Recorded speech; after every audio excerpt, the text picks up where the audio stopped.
Pourquoi ce sujet est pertinent après 60 ans? En franchissant le cap des 60 ans, la vie entre dans une nouvelle saison, un mélange unique de sagesse accumulée, de défis imprévus et d'opportunités de croissance intérieure. La famille, souvent perçue comme notre roc, peut devenir moins disponible. Les enfants suivent leur propre chemin, les relations évoluent et les rythmes de vie divergent. Parfois, la santé ou les circonstances limitent notre dépendance envers nos proches. C'est dans ce contexte que le zen et le bouddhisme offrent une alternative puissante, une fondation intérieure basée sur 5 piliers qui ne s'effritent pas avec le temps ou les aléas extérieurs. Ces piliers ne remplacent pas l'amour familial, mais ils deviennent des compagnons fiables, ancrés en vous, accessibles à tout moment. Imaginez-vous comme un arbre mature. Vos branches, la famille, les rôles passés ont porté leurs fruits, mais ce sont désormais vos racines, ces 5 piliers, qui vous nourrissent et vous stabilisent face aux tempêtes de la vie. Explorons-les, un par un avec profondeur et cœur. Pilier 1, la foi s'ancrer dans une confiance profonde. Qu'est-ce que la foi dans le zen et le bouddhisme? Dans le bouddhisme, la foi, appelée Sada en pali, n'est pas une croyance aveugle ou un dogme imposé. C'est une confiance sereine dans les enseignements du Bouddha, dans le potentiel de l'éveil et dans la sagesse inhérente à la vie elle-même.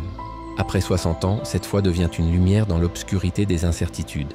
Un rappel que chaque expérience, qu'elle soit joyeuse ou douloureuse, fait partie d'un chemin sacré. Elle nous aide à lâcher prise sur l'idée que la famille doit tout résoudre en nous tournant vers une force plus vaste et intemporelle. Une histoire zen pour illustrer. Considérez l'histoire du maître zen Hakuin. Un jour, une jeune femme du village accusa Hakuin d'être le père de son bébé. Les villageois, furieux, lui apportèrent l'enfant, et il répondit simplement « Est-ce ainsi ?» Il prit soin du bébé sans se défendre.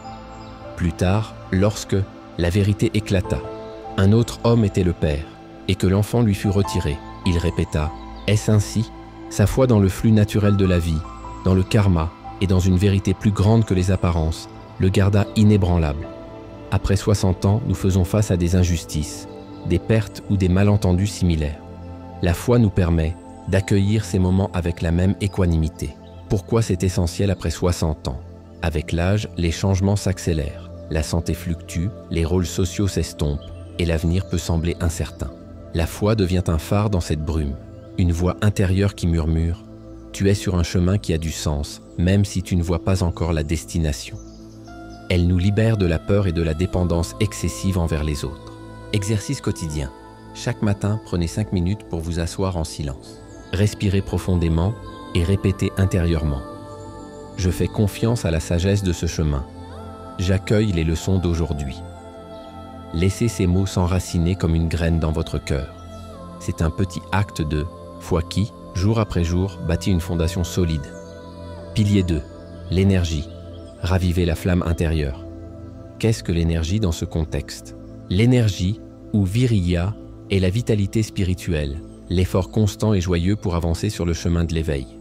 Ce n'est pas seulement l'énergie physique qui peut décliner avec l'âge, mais une force intérieure qui s'épanouit avec l'intention et la pratique.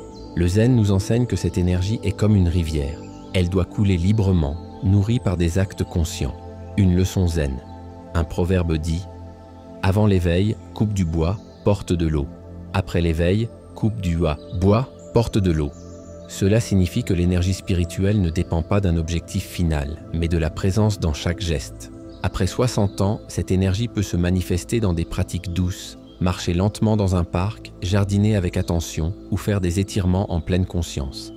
Ce sont des rituels qui revitalisent à la fois le corps et l'âme. Thich Nhat Hanh, maître zen vietnamien, pratiquait la marche méditative même dans ses dernières années. Il disait « La paix est dans chaque pas ». Son énergie n'était pas dans la vitesse ou la force, mais dans l'intention profonde de chaque mouvement. Cela nous montre que peu importe notre âge, nous pouvons raviver notre flamme intérieure. Pourquoi c'est vital après 60 ans? L'énergie physique peut s'amenuiser, mais l'énergie spirituelle grandit avec la pratique.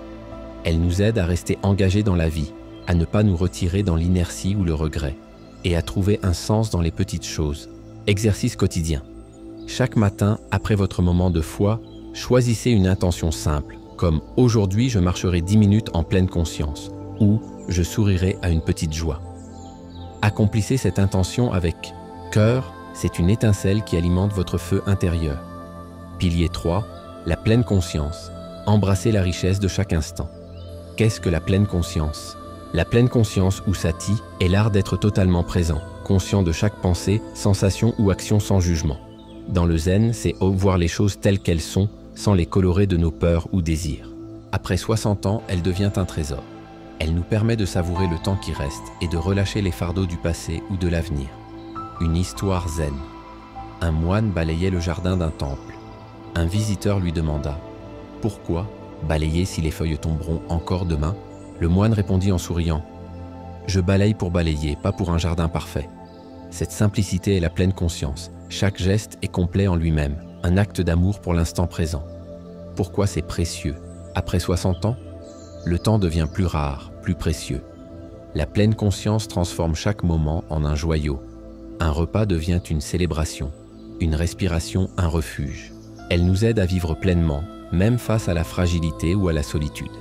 Exercice quotidien. Lors de votre prochain repas, mangez lentement.